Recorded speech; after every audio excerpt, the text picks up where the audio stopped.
Welcome. We have people coming in. We'll wait just 1 minute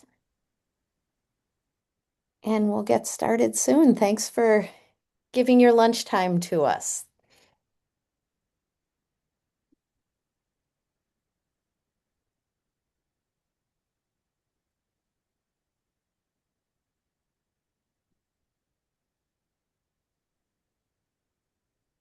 Okay, I think we are good to start.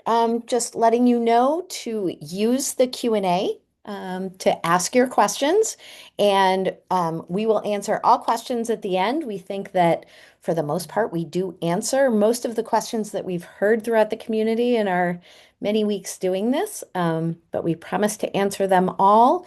If you can't stay and you have questions for us, we will put our contact information in the chat to make sure that you have that and you can reach out. Um, so without further ado, John Filippi, take it away. Well, good afternoon, everyone, and thank you for spending your lunchtime with us. My name is John Filippi. I'm the Assistant Superintendent for Finance and Operations for the district. I've been with the district for 15 years, having served as the Assistant Principal at Caruso, the Principal at Shepherd, and now having spent the last 8 years here in the Finance office. But what I will be sharing with you today is how this plan came to be, and walk you through what this plan will look like and talk about some of the implications for taxes that are associated with the referendum. But what I wanted to share is that this is a plan that has been shaped by community input. And that input has been carefully listened to over a long period of time. And while we can't check every box, we've really tried to check as many boxes as possible in terms of bringing a plan forward that solves some of the challenges the school district is facing and meets the interests of the community more broadly. And this is a plan that has been 5 years in the making. It started in 2022 when we commissioned our architect to do an assessment of our schools. We have 6 buildings. And that assessment really looked at our schools from two lenses. The first was assessing how well the facilities were meeting the educational needs of our students and our staff. So understanding where the buildings were helping drive instruction and learning, but also hindering learning. And then also, while that was occurring, and that was really a process that was qualitative in nature, with our architects meeting with our teachers and our support staff members and our administrators, they had their engineers crawling all around our buildings, looking at the condition of them from an operational lens, understanding how well our buildings envelope was performing. So the condition of the brick, the doors, the windows, the roofs. Also understanding the condition of our mechanical systems, our ability to heat and cool our facilities, looking at the condition of plumbing, electrical systems, all of the things that keep our students and staff comfortable and safe throughout an instructional day. And then in early 2023, we formed a group that we called our steering committee. And this was a group that was comprised of parents, teachers, support staff members, administrators. And this group's charge was to understand the challenges that we had before us, both educationally and operationally, and then decide all of the different ways that we could potentially approach solving those challenges. So we called it kind of the throw the spaghetti against the wall routine, where this group's charge was to really think big and to think of every possible scenario that could be considered to solve the challenges before the district. And the group did just that. They considered things like how much would it cost to invest in these facilities to simply keep the lights on, so to speak? What would we need to spend and what would need to occur to keep these facilities open without making any improvements? And what were, considerations for renovation options and addition options and new construction options, but also thinking outside the box and asking questions about, does it make sense to reboundary the district? Could we potentially close a campus and shift students from 4 elementary schools to 3 elementary schools? Could we consider one large mega campus where we had all of students from pre-K through 8? And sifting and sorting through all of those various options, there were really three approaches that that group advanced for consideration. And that included establishing a baseline of what the district would need to expend over a net period of 20 years to keep the buildings going without making any improvements. an option that looked at renovations and additions, and then an option that considered new construction. And in 2024, my task was to work on refining those options. And one of the key considerations that we had before us was that we did not want to rely solely on the cost estimates of the district's architect, but we wanted to bring in another party called an owner's rep, whose specialty is really in cost estimation to validate the projections that the architect had provided so that we knew if we engaged more broadly with the community on this topic, that we would have confidence that we would be able to deliver on the projects as described at the prices that we'll share with you later today. And then in 2025, we formed a referendum task force to engage the public more broadly. That was a group of 35 members in the community.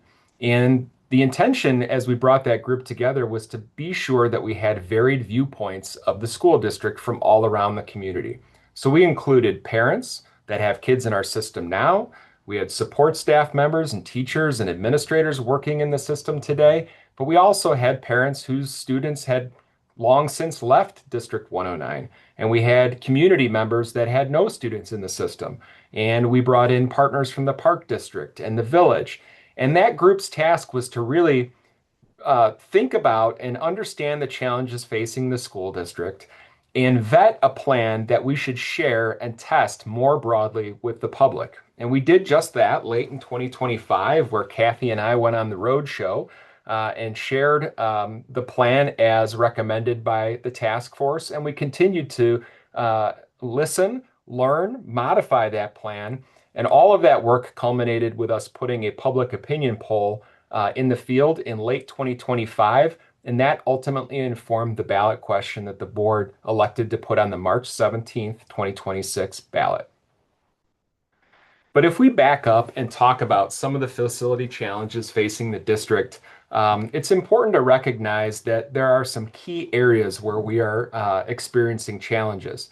The district has six schools. Our two middle schools are our newest facilities. Shepherd Middle School was constructed in 1961, and Caruso Middle School was constructed in 1969. And both of those buildings have had more capital investment directed to them over time than have our elementary campuses. And that really is represented in terms of where we saw some shortcomings at our schools, much more so at the elementary level than we do at the middle school. Of course, at the middle school, we do have issues that need to be resolved, particularly around safety and security. Even though the district has invested heavily in safety security, we have fallen behind area peers, and there is work that needs to be done in our schools, particularly around our ability to lock the building down from within. So for many years, of course, we know that if you walk up to a school, you can't simply open the front door and walk in. You go through multiple layers of security. But one of the things that's changed in the last 5 years is a recommendation that all interior doors be closed and locked during instruction throughout the day. That's a challenge for us because we have, kind of old school keyed doors that require somebody to use a physical key. And when you have students entering and exiting classrooms throughout the day, it can be challenged to be sure that that door is always in a locked position. What you really want to have is swipe card access throughout your facility, both on your classroom doors, but also on major pinch points in the building so that you could segment the building in the event of an emergency. But again, the lion's share of the issues that we face are at our elementary campuses, where our oldest facility is Kipling Elementary School, constructed in 1949, and the remainder of our elementary schools were constructed in 1957. And when we look at the challenges that the elementary schools are facing, I would really speak to a few key areas. And the first area, Kathy, if you could advance one slide, is on our plumbing infrastructure. So our buildings were constructed in an era where they used, as is the case at Kipling, clay tile as the main sewer piping, and at the other elementary schools, cast iron piping for our main sewer piping. And then on the supply side of things, they used galvanized steel piping. All of that piping is at the end of its useful life. And unfortunately, because our schools tell the story of how our community grew, we're unable to access the majority of that infrastructure by simply, digging up the front yard, so to speak. So, folks may be accustomed to on an older home If you need to replace some of that supply piping going into the home, you can dig up the front yard, replace that piping, and then you're good to go. Unfortunately, in our context, our buildings have grown and grown and grown over a period of time in the 50s and 60s when the community was rapidly growing. And what that means is that our classrooms and our corridors are actually above much of that core infrastructure. So for us to access that infrastructure, it's very challenging and it's not something that we could accomplish in our normal summer window of construction when students are out for summer break. We have many examples of where we've cameraed these sewer lines and we have known breaks that are beneath areas of our buildings. And it's only a matter of time before we have a catastrophic failure that's going to result in us having our students and our staff have to go to some form of remote learning until we're able to stand up enough trailered classrooms to resume in-person instruction. We have several of examples of where this has already occurred within the last 12 months. At South Park, we've ruptured the main water supply line leading into the building. Um, Twice in the last 12 months. Fortunately, in both instances, it occurred just outside the school. So you see a picture there where we were able to dig down and put a coupling on that pipe. We had the same issue just a few weeks ago at Walden Elementary School. And again, in both of these instances, it was the best case scenario where we could get to that pipe and we could patch it. But if that were to let go underneath the concrete slab of the school or somewhere else within the building, we know that we are going to be subject to a protracted closure. This occurred at a school in Grays Lake, and they were out of their building for a period of months. Fortunately for them, they had CLC just adjacent to their school, and they were able to utilize that facility for in-person instruction.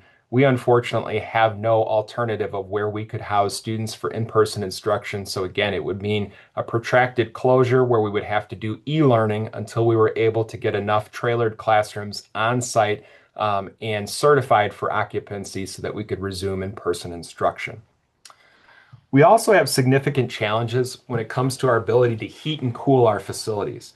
So, with the exception of Caruso, which is the only campus that was purpose-built to have air conditioning, our buildings were constructed in an era where they were simply heated and they were simply heated by boiler plants. So, heated hot water running through radiators in the classroom.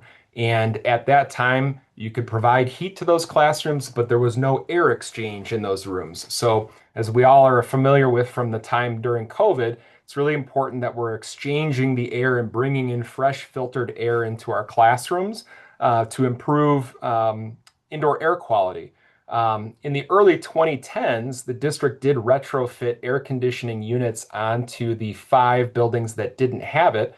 And to meet that fresh air requirement, they brought in 2 systems. So we have a VRF system, which helps to heat and cool air in the classroom. And then we also have what's called a makeup air unit that's bringing in some pre-cooled or preheated outdoor air to bring in fresh air into our classrooms.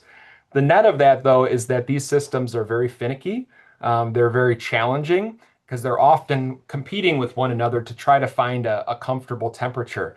Then those systems, those retrofitted systems, also do not perform well in the exceptional cold days and the exceptional hot days that we sometimes experience. And some here you see some emails that went from teachers to parents sharing concerns about the condition of the classrooms. And unfortunately, even in the best case scenario on these very cold days or very hot days, we can't keep our classrooms comfortable.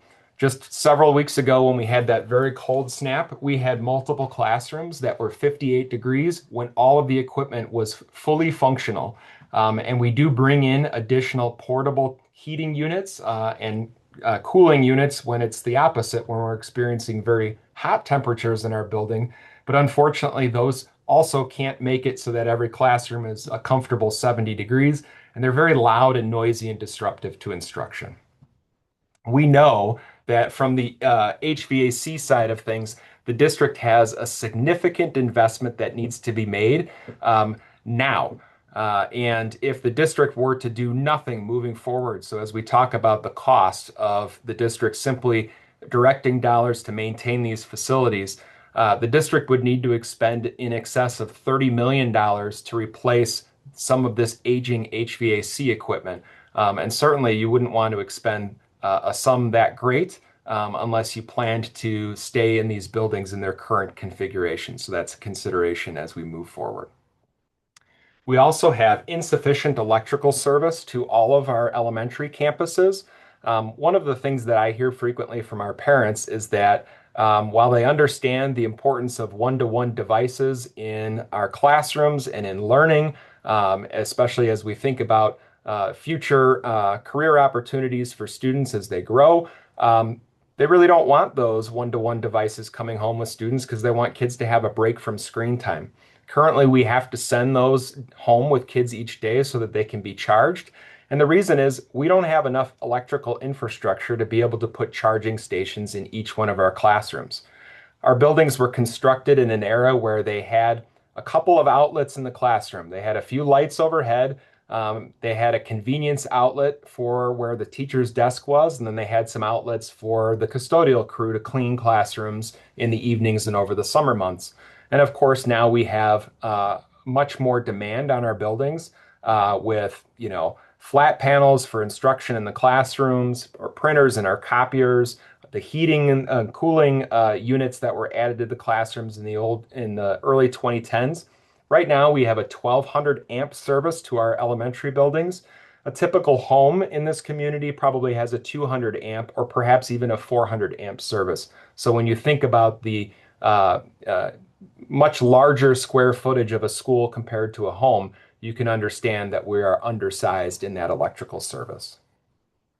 We have ADA or accessibility issues all over our campuses.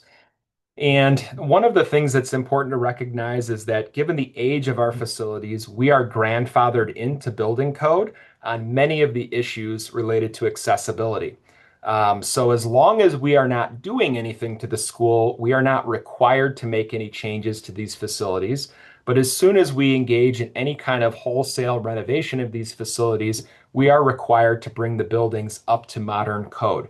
And of course, typically when folks think about accessibility issues, they think about stairways and ramps and elevators, and those absolutely are an issue related to ADA, no more so than our Wilmot campus, where we have 11 different levels within that building, famously with a two-story elevator that has 4 stops. But ADA is about more than stairways and ramps. It's also about the size and the ability for someone that needs that additional square footage to turn within a restroom facility. It is about the swing of doors and the amount of space in our hallways for egress in an emergency. So in all of our elementary schools, there are portions of the building where the doors to the classrooms swing directly out into the hallway. And when you swing both doors from two classrooms that are opposing one another in a hallway open, you have a very narrow gap between them. So in addition to the danger of that door swinging directly out where there are students and staff walking up and down the hallway, it does impede our ability to get out of the building in an emergency. The right way to address that issue is to install what's called a pocketed door or a door that's recessed into the classroom so that when the door swings out into the hallway, it actually swings out into another block wall. Well, the unfortunate issue is that if we were to only address it within the existing footprint of our building and not make any other changes to the building, we've then made our classrooms much smaller, and our classrooms are already undersized as is. And then if we were to add some washrooms into our classrooms where we don't currently have washrooms, we were to further reduce the square footage of a classroom that is already undersized for today's educational environment. So we have to be considerate as we make some of these adjustments and changes in these facilities that we need to think bigger. And we need to think about how we can potentially knock down walls and reconfigure the building in the context of saving a building. And we also have to understand that in a facility like a Wilmot, where we have so many different levels, that really chasing down trying to renovate our way out of some of those issues is a bridge too far. And we have space issues across all of our campuses. And one of the questions that we've heard throughout our engagement with the community is, what does enrollment look like? How does enrollment compare to where the district has been previously? And have you taken a look at where enrollment will be 5 years from now and 10 years from now? And that's a very good question to be raised. The answer is the district's enrollment is down from where it was 10 or even 20 years ago. And we do partner on an annual basis with our colleagues at the village to hire a demographer who gives us an enrollment analysis, giving us a projection for the next school year, but also the projection for the next 1 to 10 years beyond that. And they are remarkably accurate, typically being within just a couple of students each year of what our final enrollment ends up being. And we're projected to remain stable over the next 10 years. But our challenge in terms of space is that our schools are providing programming and supports that look very different than when they opened. So, I often tell folks in these presentations that when these buildings were opened in the 40s and the 50s, special education did not exist. And even as recently as, 15 and 20 years ago, we were not as adept at identifying where students were in their learning and what specific needs and supports our students needed that were unique to them. So today, in addition to having classroom teachers providing instruction to each of our grade levels in our classrooms, we have psychologists and we have social workers and guidance counselors and math interventionists and reading interventionists and occupational therapists and physical therapists and all of these staff members that are providing critical supports to our students. And unfortunately, because we lack spaces to house those programs, we are converting closets that were intended as storage spaces to provide intervention meetings for students that are struggling in reading. Or you can see in the picture in the center there, you'll have a staff member who's working in a hallway that's already not ADA compliant, where the door is swinging directly out, working with a student to provide that support in an area where that student is seen by his or her peers and maybe cognizant that he or she is being watched while they're being receiving those services. We'll push the copy machine out into the hallway and take a converted copy closet into a space for the psychologist to meet with students.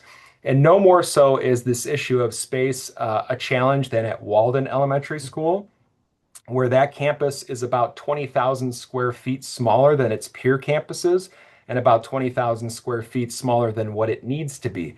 So at Walden, they are very much busting at the seams. So, as the task force considered different ways to solve these challenges, they really looked at four different options. And the first option was establishing a baseline of what the district would need to expend over the next 20 years to keep these buildings going in their current iteration. And it's important to recognize we selected 20 years because of that looming HVAC bill. We know that right out of the gate, the district's going to need to expend more than $30 million to replace the mechanical equipment that is failing at these campuses. We would do the best that we could, but I would tell you that retrofitting onto these existing structures that weren't intended to be air conditioned without making other building improvements, you're still going to, not be as comfortable as you would in a campus that was purpose built to have air conditioning. But as we looked at all of the items that would need to get checked off, what our architects and engineers did is identify those items, the year in which that they would need to be addressed, and then give us an estimate in today's dollars of what that project would cost, and then apply construction cost escalation, which is typically 4% year over year, to the year in which that work would be done. And that was a net $177 million over the 20-year period that the district would need to expend. That importantly did not include wholesale replacement of the district's failing plumbing infrastructure because we simply cannot get to all of it unless we have our students and staff out of these facilities for a period of 14 to 18 months. It includes an allowance for patching, but that risk of having a catastrophic failure where we have to have kids and staff out of our buildings for a long period of time would remain over that next 20-year period. The task force said this strategy does not make a lot of sense because the district will expend all of the resources that it can bring to bear out of the district's annual operating budget and still be left with the challenges that we are facing today and be talking about a much larger referendum in decades to come.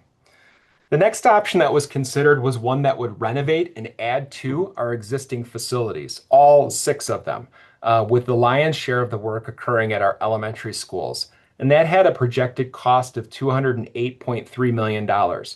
This did not check all of the boxes in terms of the challenges the schools were facing. And there was the two chief reasons that the task force dismissed this approach was that first, to be able to get in and do this work, we would need to put a third to a quarter of our students into trailered classrooms at each elementary site, and that would occur over a period of 4 years. So the way that we would need to phase these improvements would mean that we would have our students and staff moving in and out of an active construction zone for what would be the majority of a student's elementary experience. That means that on very cold days outside, our students would have to put jackets and boots and everything on to go into the school for their gym class. And then they would do the same to come back to their classroom.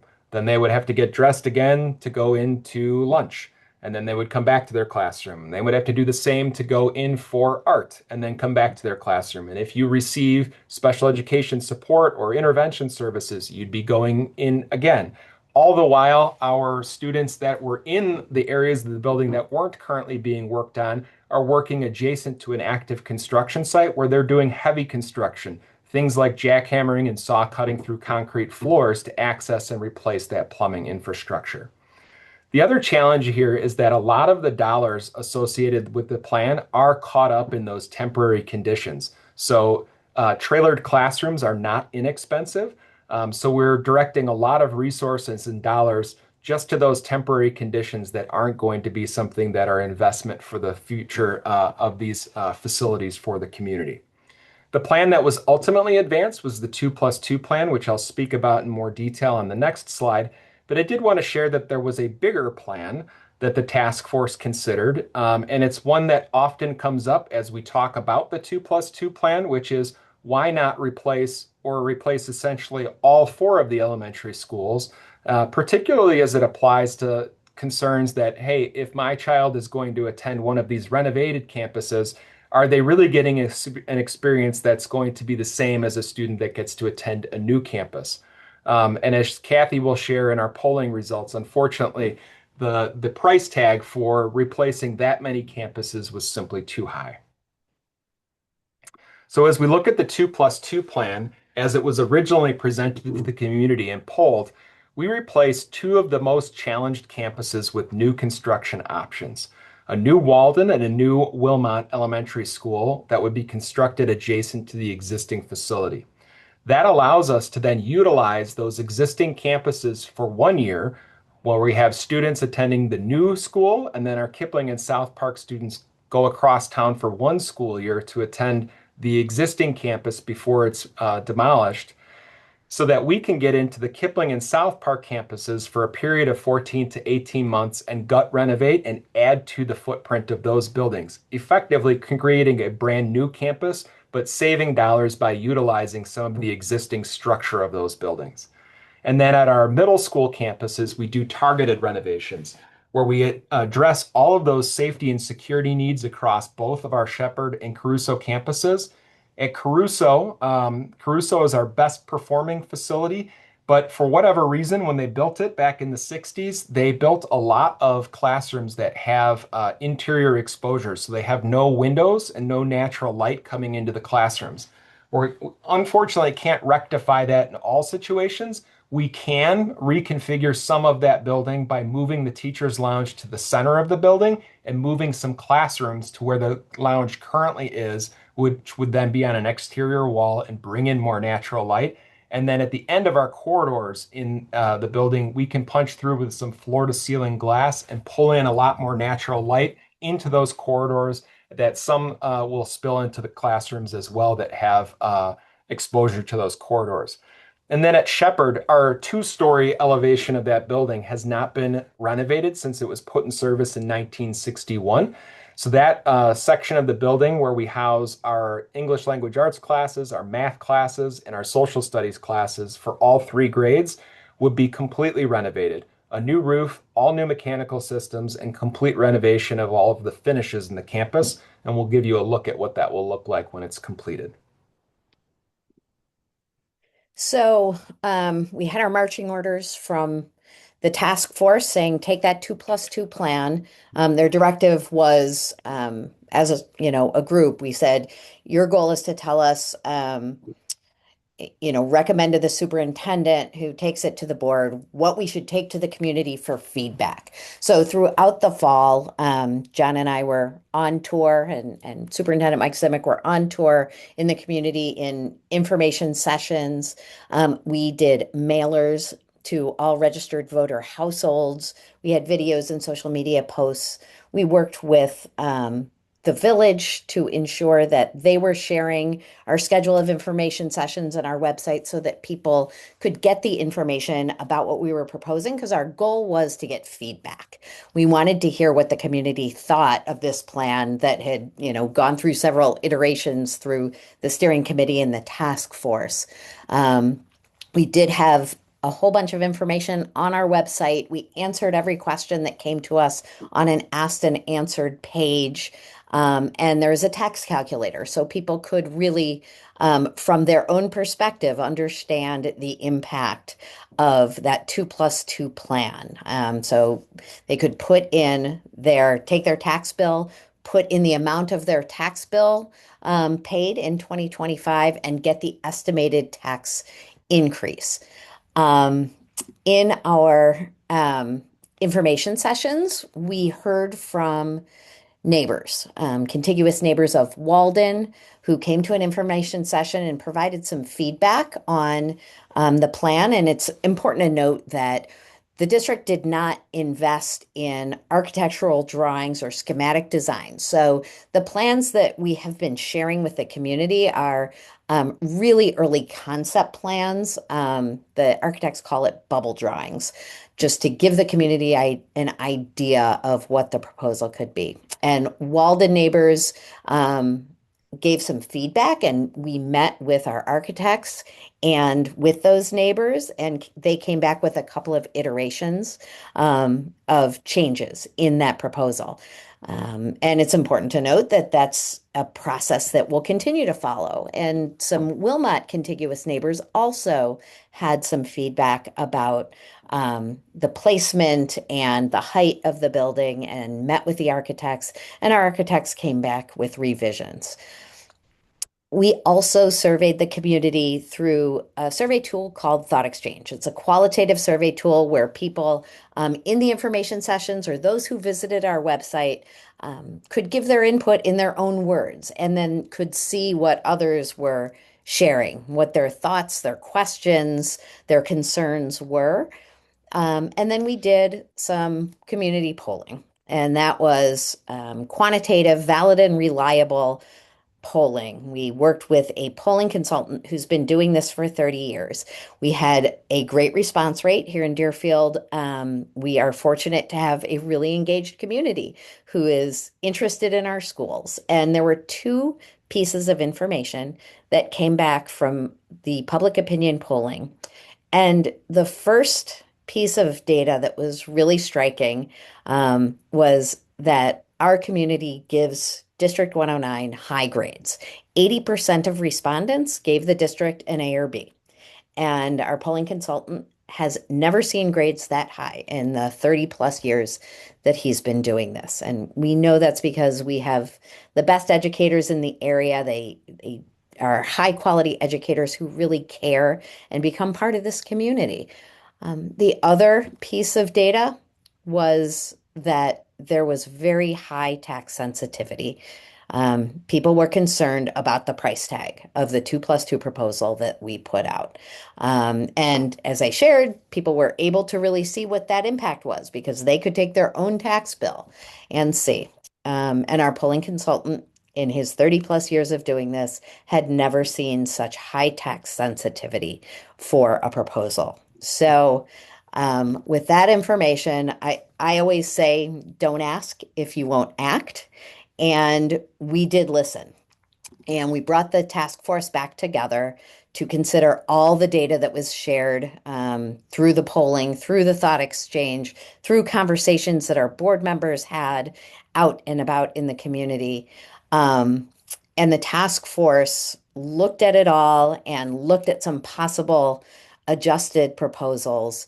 And they made a recommendation that, based on that need, the facility needs that they heard, that we should move forward with a referendum in March of 2026, because doing so sooner rather than later helps us avoid the increase in costs and cost escalations that occurs, and because of the needs that need to be addressed now, but we need to reduce the tax impact. And the board had a committee of the whole meeting where they looked at all the data as well and had really deep and long conversations about what to do. And they took the task force recommendation to move forward and reduce the tax impact. And at their December meeting, the board voted to place this referendum on the March ballot. So the question we often get is why now? And this actually goes back to a question that was raised back at the steering committee uh, point in time. And that was, could we wait and save and grow our resources from our annual operating budget to direct towards these capital needs to further reduce the tax impact of any potential referendum on the community? And one of the issues that's important to understand is that the district is a tax capped entity. And what that means is the district's annual revenue is going to grow by the lesser of the consumer price index, or 5%. So, for instance, the CPI number that's driving a large portion of that calculation for next school year is 2.9%. The year thereafter, it is going to be 2.7%. Even in those peak years of inflation that we all lived through recently, where inflation one year was at 7% and 6.5% the next year, the district's um, number that it was using to drive the increase for its annual operating budget through the tax levy was 5%. So the challenge for the district is that we cannot keep up with the growth of construction cost escalation. We know by studying construction cost escalation that it averages an increase of 4% year over year. So every year that the district waits, that distance between what the district can bring to bear through its annual operating budget to contribute to these projects only gets further and further apart. When you're looking at the scope and the scale of the projects that are needed to be addressed here in District 109 right now, that means that each year we wait, it's estimated that that price tag is going to increase by $9 million each year. We know that if we don't address some of these aging infrastructure issues today, that we risk having a catastrophic event. I often say I can't promise when that's going to occur. It could be 2 days, 2 weeks, 2 years from now. But history has shown us that these problems do rear their ugly head, as we've seen 3 times in the last 12 months at South Park and Walden in particular. And in each of those situations, as I shared, that was the best case scenario for us, where we could get to that infrastructure problem in a way that didn't disrupt the operation of the school. We know that when one of these issues occurs in a place that we can't easily get to, it means remote learning, and it means trailered classrooms for our students and staff, and it's going to be highly disruptive. And as we've talked about the space and accessibility issues that we have across our campuses, we've heard from our families that they want to know what we're planning to do about those issues now.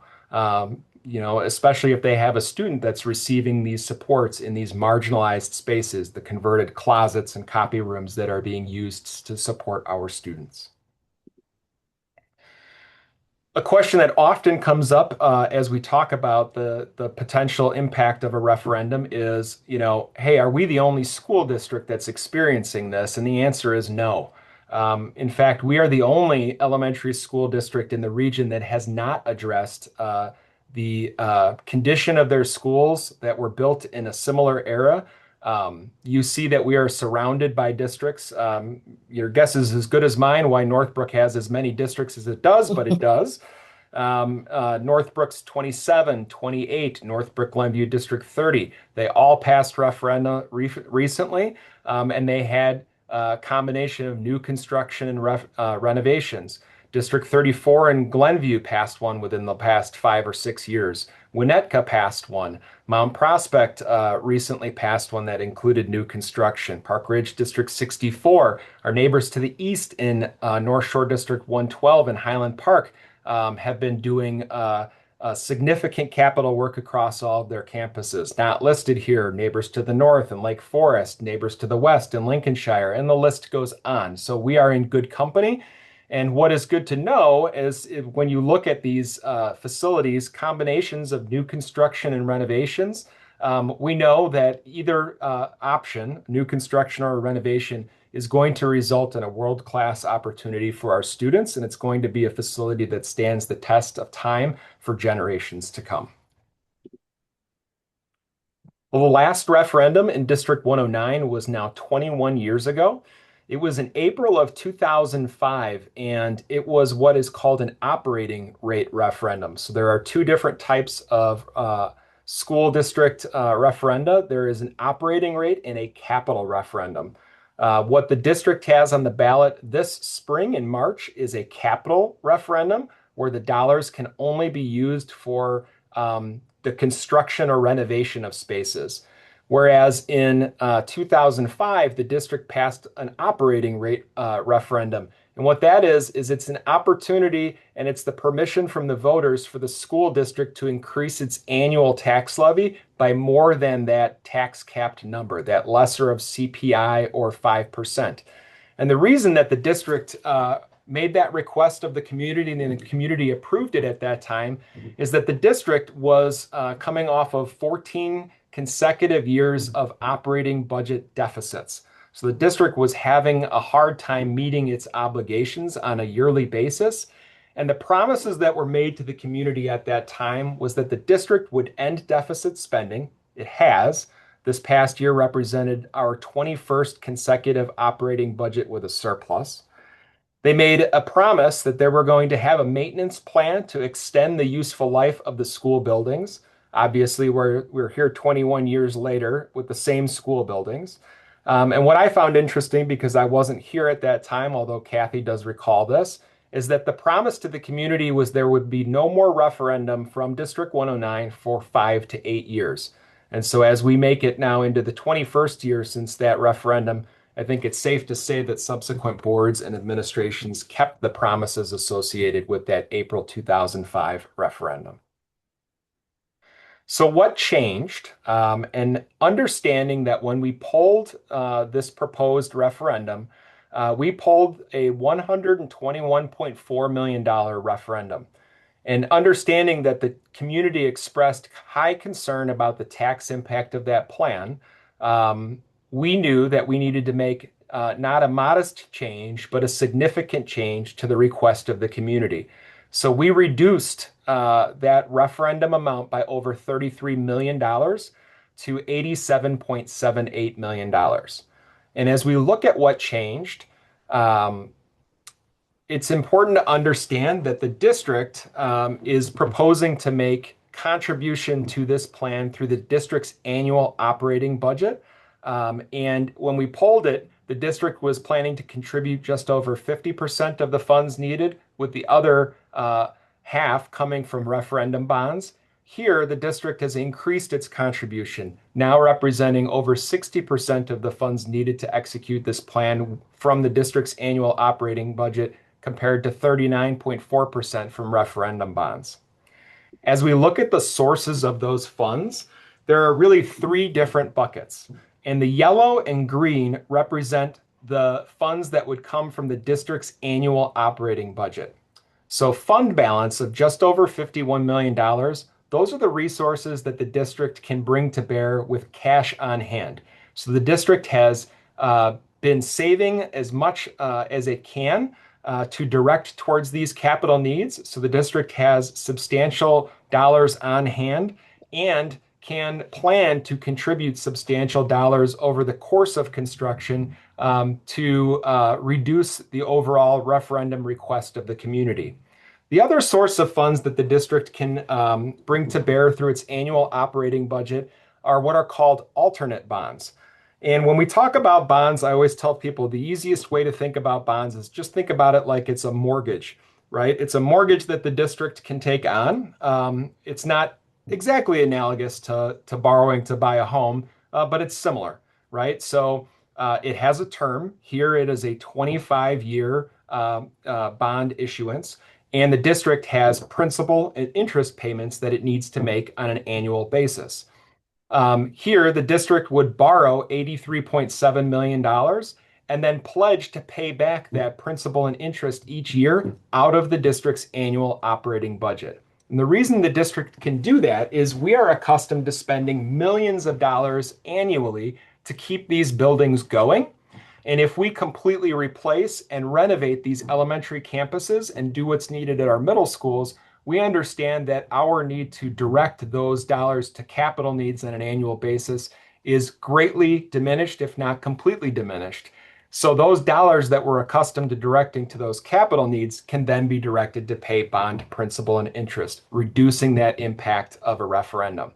But we do need a referendum to handle the other portion of that, and a referendum does represent a new tax increase beyond the district's annual taxation for its operating budget.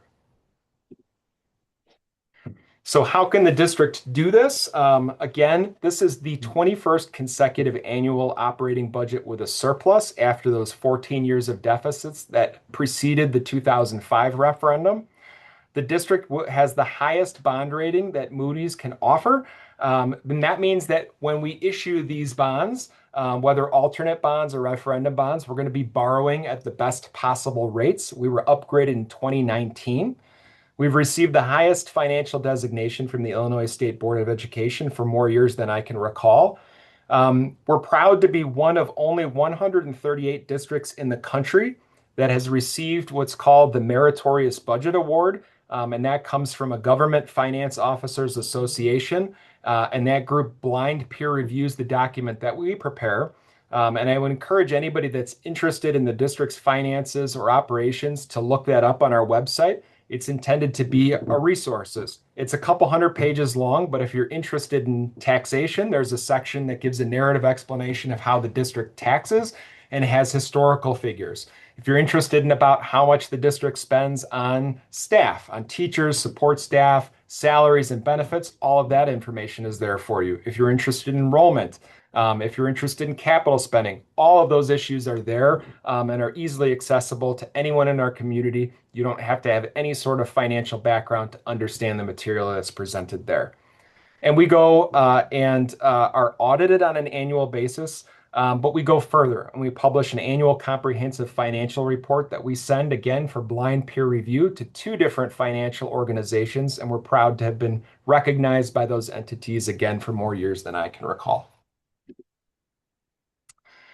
So in addition to increasing the district's contribution to reduce the request associated with a referendum, we did know that we needed to reduce the project scope to pull that number down further.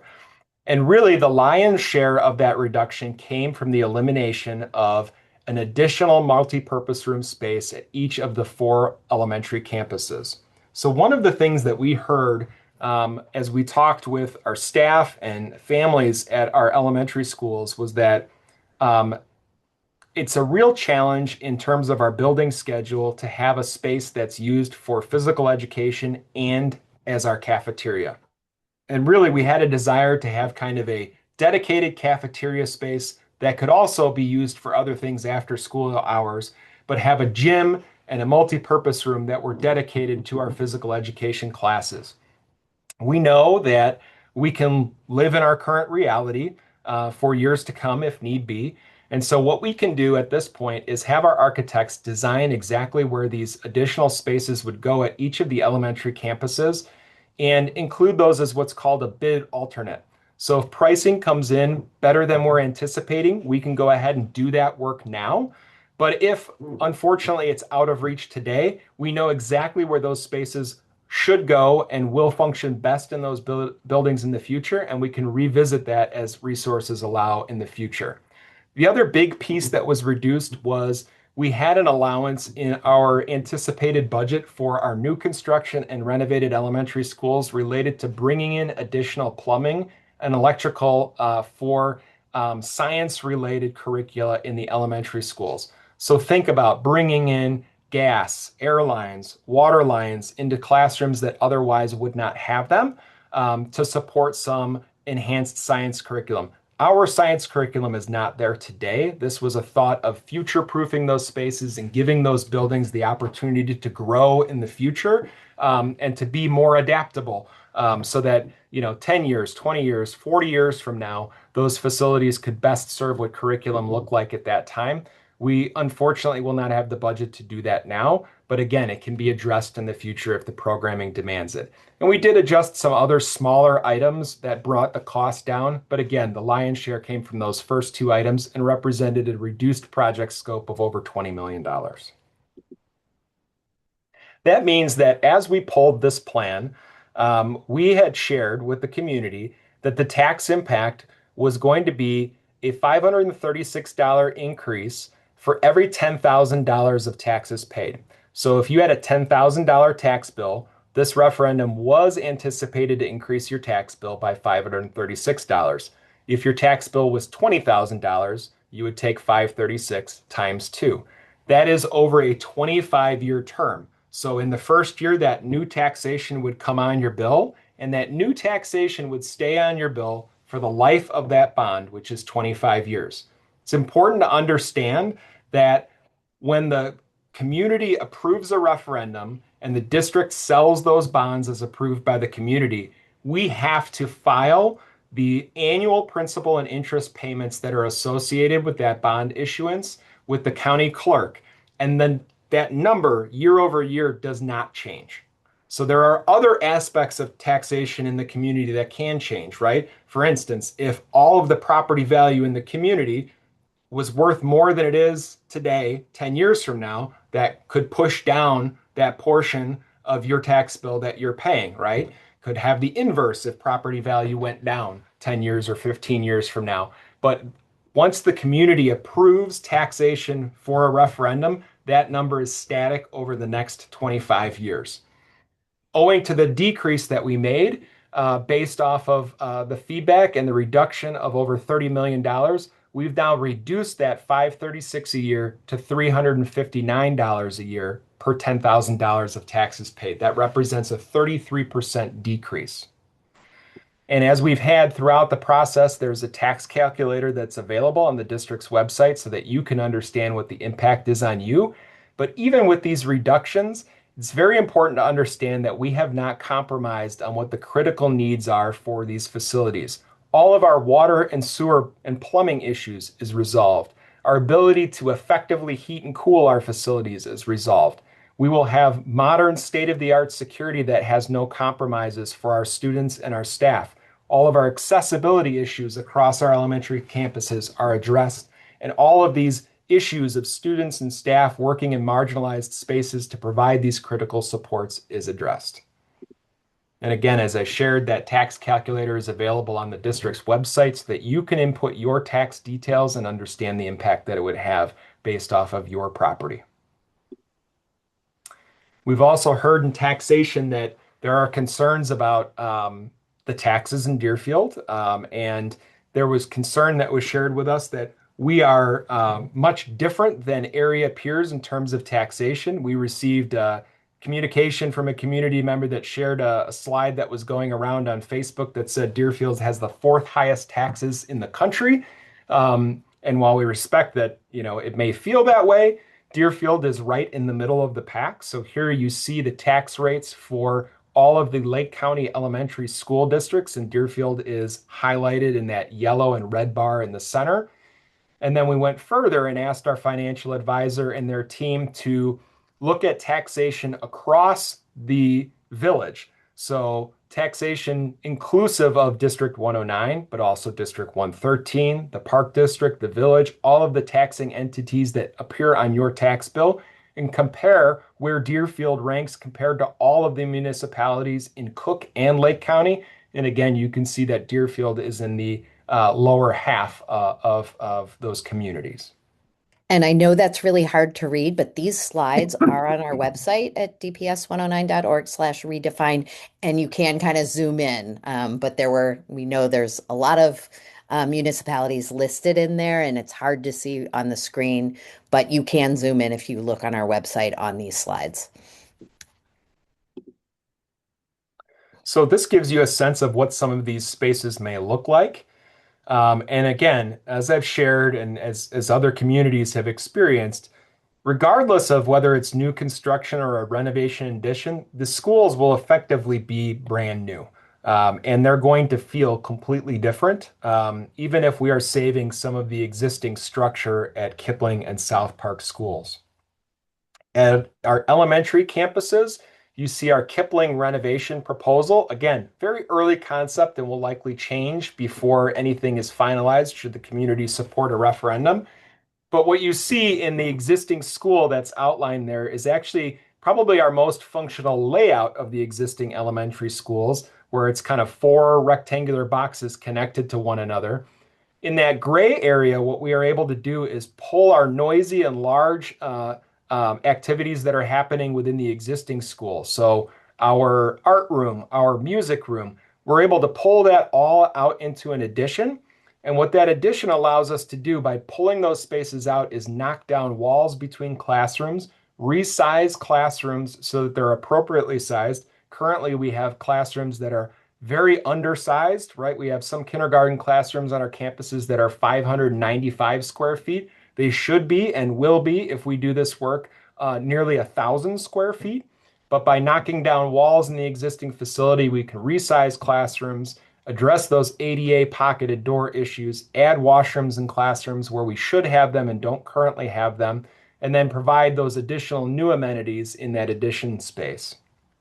You can see at our South Park campus um, a similar strategy where we're renovating that existing school. But what renovation means again is moving walls and knocking down things, rezoning the building, thinking about which classrooms go in which spaces, and pulling in some of those additional amenities into an addition that at this campus is currently proposed to be at the southwest of the campus. When we look at our Walden and Wilmot campuses, it's important to recognize that one of the challenges at these campuses is siting the school in a location that allows the existing facility to continue to operate. And that site needs to continue to operate, one, to house the Walden and Wilmot students while the new school goes up, but then also to house the Kipling and South Park students for a year so that their campuses can be completely taken apart and put back together again and rebuilt. What you see here is the more bold of the dashed red line is the existing footprint of the Walden campus, and the replacement campus would be hugging it just to the north there.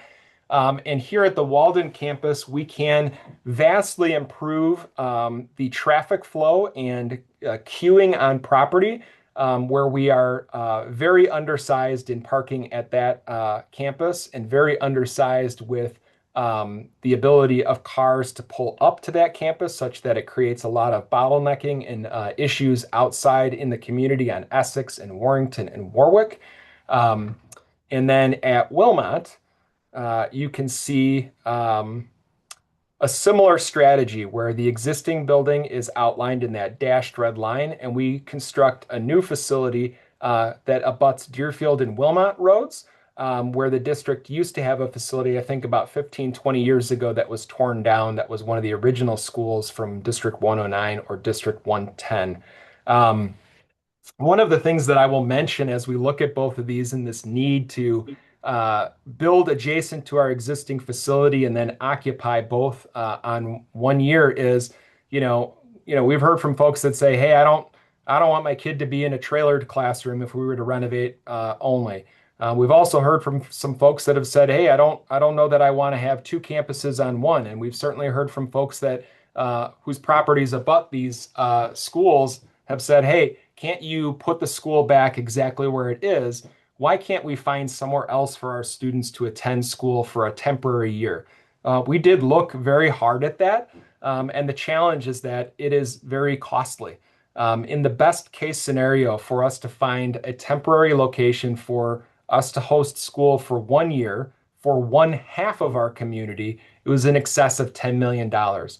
And that's because we can't just take a space that's not being utilized, like a Holy Cross or vacant commercial property, and utilize it as a school without investing significant resources to bring that building up to a standard that would allow us to get a certificate of occupancy from the Regional Office of Education. We looked at this. It means doing HVAC work, it means safety and security work, it means putting in walls and technology infrastructure, all to host school. And we would be expending, in the best case scenario for half of town, in excess of $10 million dollars. To do it for everyone, we were looking at a bill that was around 20 to $30 million dollars. And those are resources that we simply do not have. And that would be an investment that would not be any benefit to the community beyond that 1 year. So again, at our elementary campuses, you get a look into what some of these spaces might be. And it is vastly different if you've not toured these facilities from what they currently look like.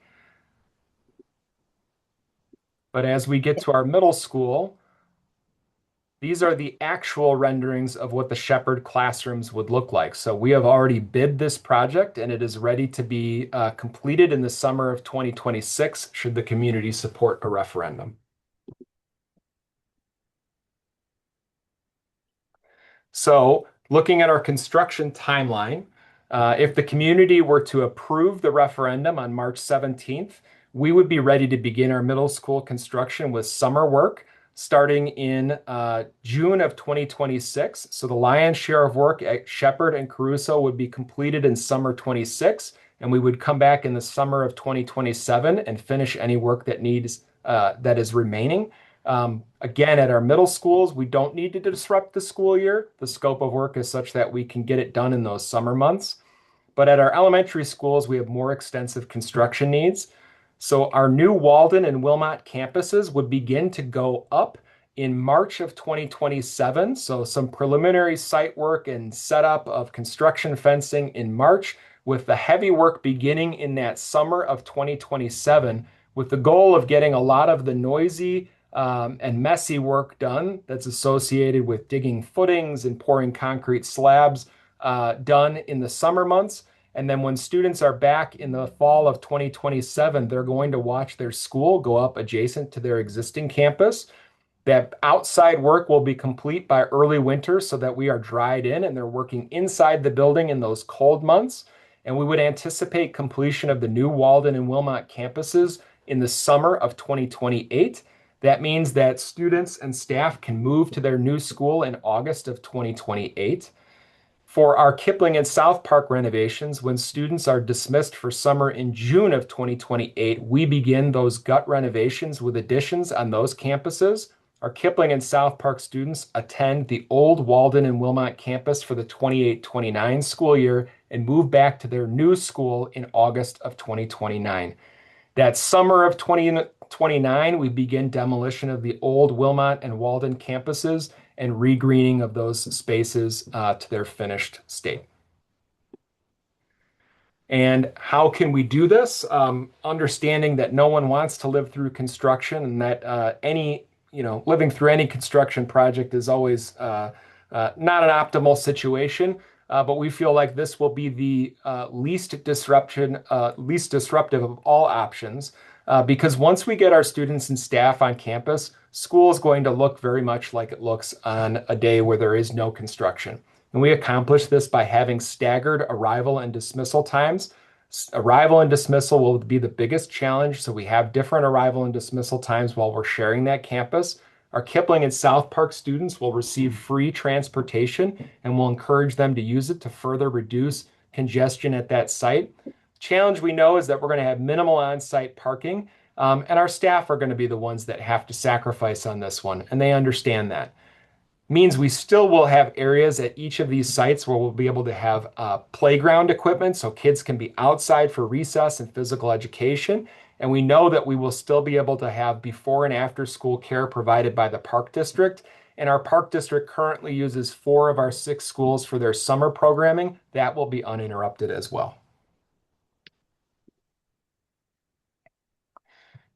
Folks have asked us at times, how do we ensure that the district is getting the best price possible?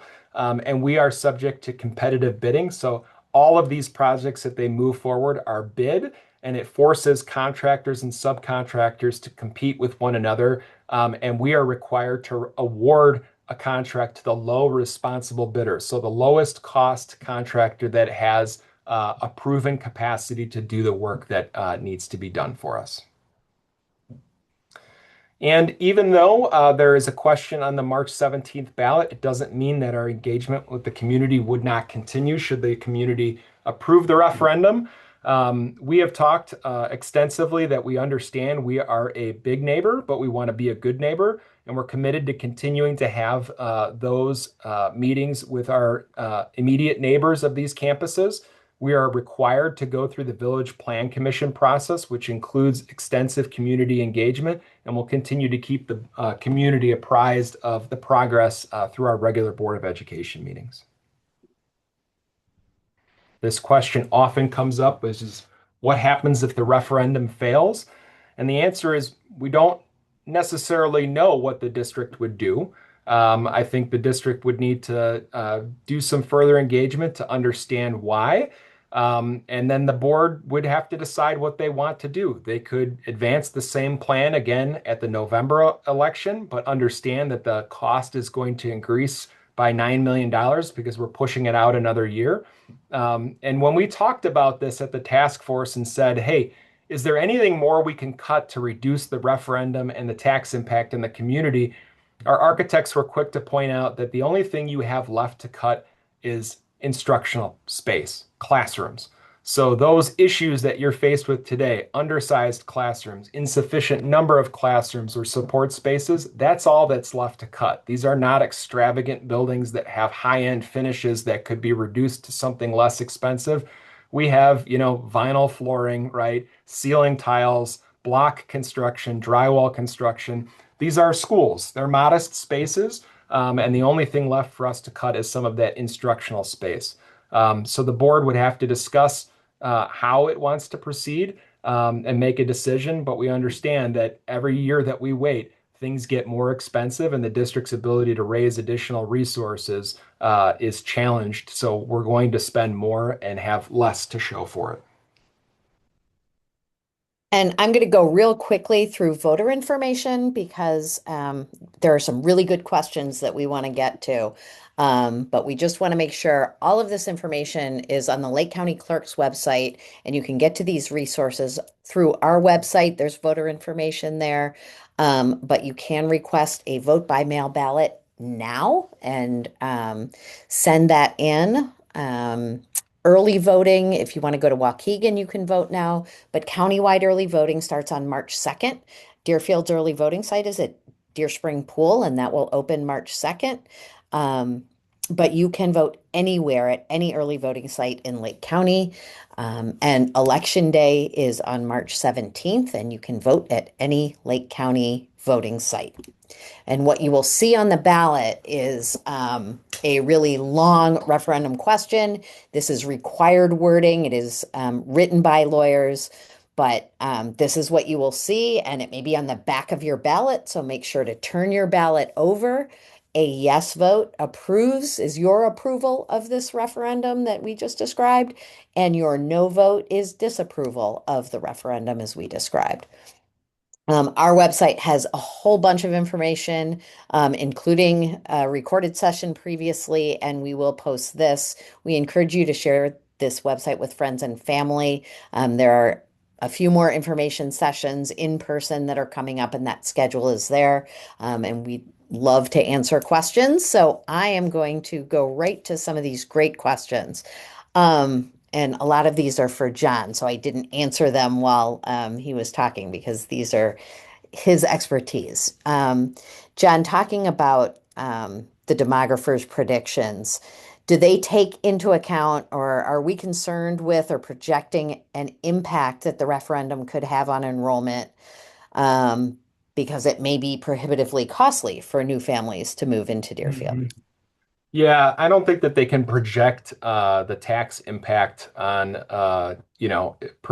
future enrollment. They look at historical regreening of the homes. So when folks move out of the community and those homes turn over, typically they're turning over with students that are of school age.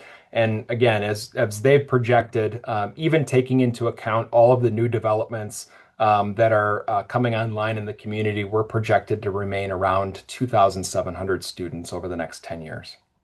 And I do want to say that in our fall information sessions, we did have one meeting specifically with area realtors. And, we asked that question, what do you think the impact of this is on the real estate market here? And, they said two things. One, any increase in taxes means that people are going to be thinking about, all right, is this affordable? But also, people shop around. If you're moving here because of the schools, and we have data that shows that that is the primary reason why people move to Deerfield, they said having new schools is attractive to home buyers, especially when all surrounding communities have new schools. So, there's two sides to that story, and maybe they're pushing or pulling on each other. Um, I think we answered this, but I want to talk specifically to why are we tearing down and building new for Walden and Wilmot and renovating South Park and Kipling? John, you want to Yeah. talk to that? Yeah, different reasons. So at Walden, the challenge is that Walden's campus is, again, about 20,000 square feet smaller than what it needs to be. And we share that property with the park district. So the school district owns the land on which the building rests, and the park district owns the space that's around it. So that property wants to be a school, and it also wants to be a park. And the challenge is that if we were to grow that campus, we cannot grow it up without tearing the building down. It could not support a second floor without tearing it down and completely starting again with new concrete structure. And if we were to grow that building out, then it's growing further and further away, exacerbating some of the issues that the building currently has in terms of how it functions, but also eating into all of that park real estate at that space.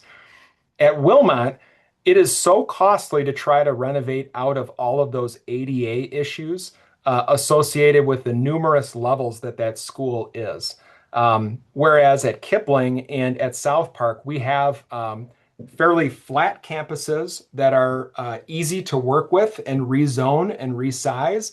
And we can give those buildings a new aesthetic, both from the exterior and the interior, while replacing all of the core infrastructure such that the building is effectively new, while saving some costs to reduce that referendum request. The natural light at Caruso, is it a nice to have or a need to have? I mean, I would say that natural light is a need to have. I mean, as you look at building occupants, I'm not a researcher, right? And I can't, answer that from a research lens, but I've been to enough workshops to understand that that feel of having natural light in a space makes a di big difference for building occupants. Um, So we shared the initial cost of construction and remodeling for the 2+2 plan, and we shared the projected costs for maintenance only over 20 years. Do we have projected costs over 20 years for our current 2+2 plan? I guess that's maintenance costs and any Yeah. additional costs. No, we don't, because there are none outside of our normal, custodial operation costs, right? So we have to clean the building, and that is separate and apart from anything else that we've shared with regard to the 177 million. But when you're looking at a 20-year lifespan of new construction or a complete gut renovation in addition, you have no roofs to place, no tuck pointing to do on brick, no doors or windows to replace, no mechanical systems to replace. So effectively all those millions of dollars that we're doing each summer, replacing HVAC units, flooring, tuck pointing, we don't have to do any of that work to a new or a completely renovated facility.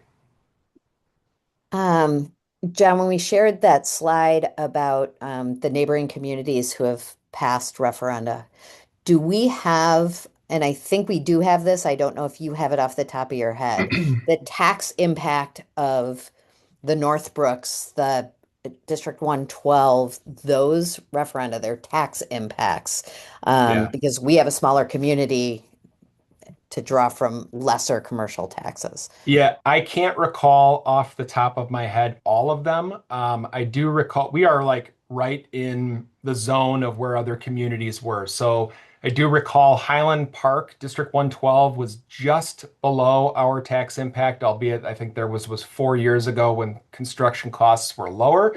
Northbrook 28 that just passed within the last 6 months. Theirs was about $100 higher than ours.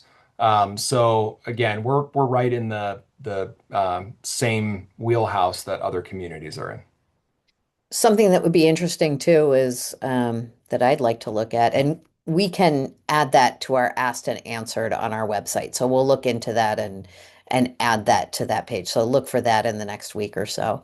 But were those districts able to give the same amount of fund balance and or their bonding capacity? That's something that I don't Yeah, know I that don't we, know the answer to that. Yeah. yeah.